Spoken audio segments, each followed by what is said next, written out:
Welcome, fellow bookworms, to Tipper's Den. My name is Whitney, and today I have a tag video for you. I am doing the book Snob Tag. I was tagged by Jason at the channel of a Disappointed Man. Always appreciate him tagging me because I love to do the tag videos, and some of these would never be on my radar otherwise. So this one is a fun one. It was originally created by Tia at Tia and all the books, which both channels will be linked down below. Definitely go check them out if you haven't yet.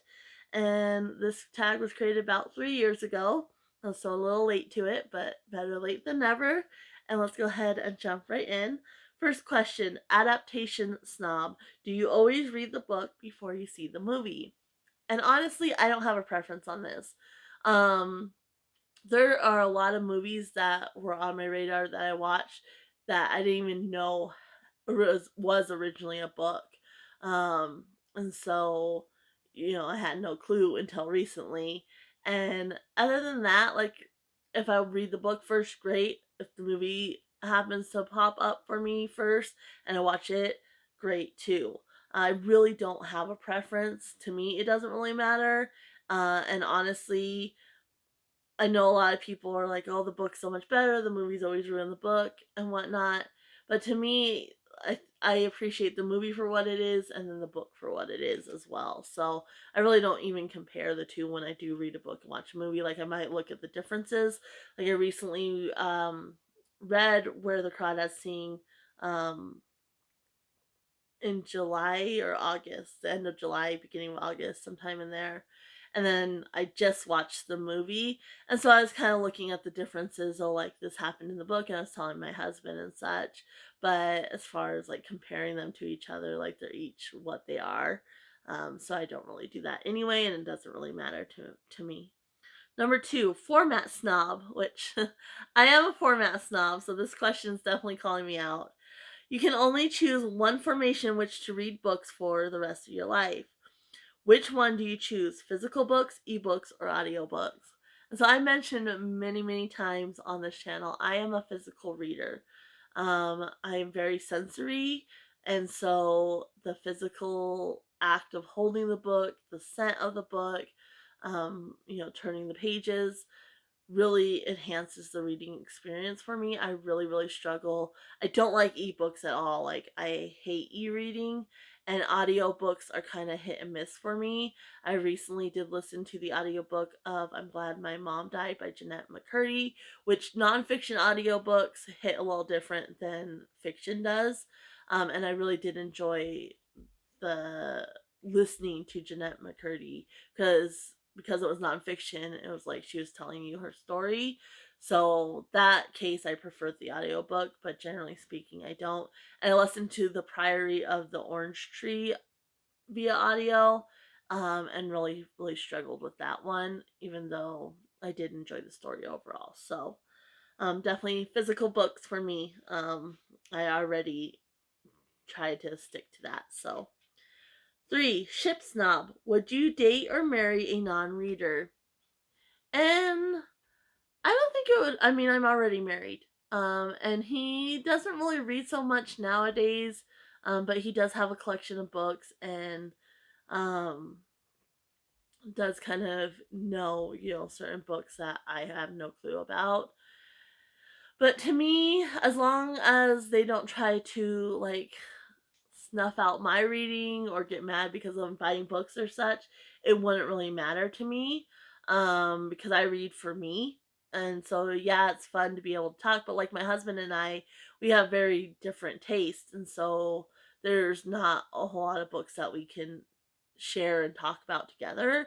We are reading one of my favorite authors together. We're reading her newest trilogy together aloud. Like, I read it aloud, but we don't have like big discussions about books or anything like that. So it really wouldn't matter to me as long as my partner didn't like care that I spent so much time reading books or got mad that I was buying these books or anything like that. So, number 4, genre snob. You have to ditch one genre, never to be read again for the rest of your life. Which one do you ditch? So this one, it's kind of hard. I would say I would probably ditch specifically poetry. Poetry and like graphic novels and manga, I don't read a whole lot. Certain nonfiction, like subgenres, I wouldn't read, but there's also nonfiction genres that I really enjoy. So, that one I can't just say like I would never read nonfiction again. So I'd probably go with poetry just because I am trying to expand my horizons a little bit and include those going forward. But out of the two, like poetry or graphic novel slash manga, I'm more interested in trying graphic novels and manga. Um, I do enjoy poetry for what it is, but if I had to choose one or the other, I would probably ditch poetry, honestly. And let's see here. Uber genre snob. You can only choose to read one from one genre for the rest of your life. Which genre do you choose? So this one's really hard for me. Um, I don't know. Like,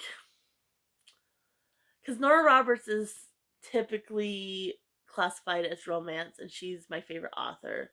But I don't know that other than her books, I would want to just stick to the romance genre. If I could kind of combine two, fantasy romance would definitely be the genre I would choose. But yeah, I guess I would probably go with fantasy over romance if I had to stick to like one like solid genre. But I honestly would prefer a combination of both. So, and community snob, which genre do you think receives the most snobbery from the bookish community? And so again, this one I kind of struggle with a little bit. This isn't really a genre, it's an age group, but I think um middle grade and YA can sometimes receive snobbery. I think sometimes people do look down like that's for children, like why are you reading that when you're an adult? But there's also, a solid group, especially here on BookTube, that really pump up middle grade, especially. So, and like I said, that's not really a genre, it's an age group. So I would have to go probably with romance, and I'm guilty of this too, like especially like smutty romance.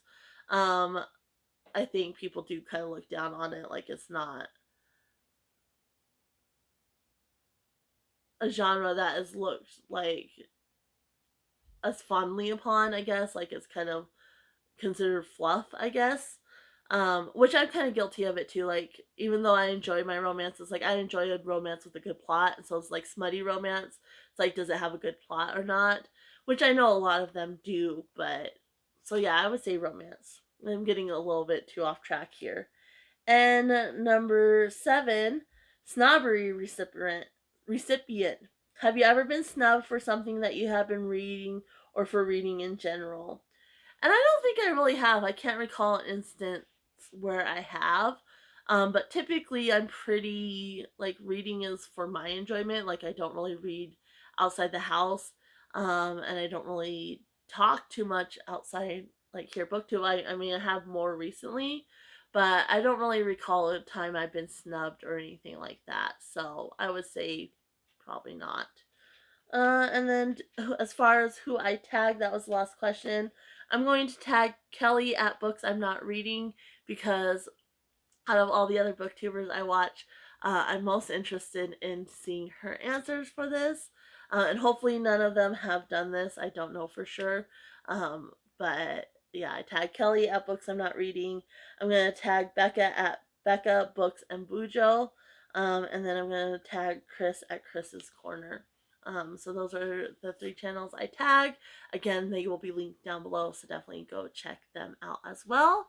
But that is it for the tag. I'm going to go ahead and leave you guys here. Thank you again to Jason for tagging me. And yeah, happy reading, everyone. Bye.